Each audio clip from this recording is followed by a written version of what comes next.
I have learned, in whatever state I am, in addition to that to be content. These words show us that contentment is not a natural propensity of man.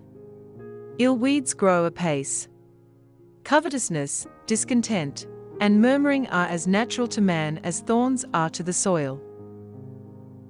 We need not sow thistles and brambles, they come up naturally enough because they are indigenous to earth, and so, we need not teach men to complain, they complain fast enough without any education. But must be cultivated the precious things of the earth. If we would have wheat, we must plow and sow. If we want flowers, there must be the garden, and all the gardener's care. Now, contentment is one of the flowers of heaven, and if we would have it, it must be cultivated.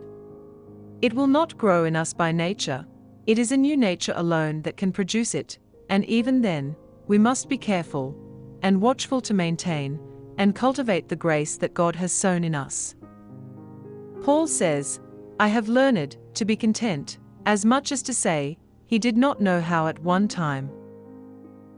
It cost him some pains to attain to the mystery of that great truth. No doubt he sometimes thought he had learned and then broke down. And when at last he had reached unto it and could say, I have learned in whatsoever state I am, in addition to that to be content. He was an old, grey-headed man, upon the borders of the grave, a poor prisoner shut up in Nero's dungeon at Rome.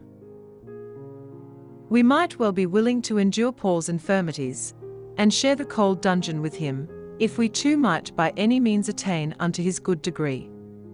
Do not indulge the notion that you can be contented without learning, or learn without discipline. It is not a power that may exercise naturally, but a science to be acquired gradually.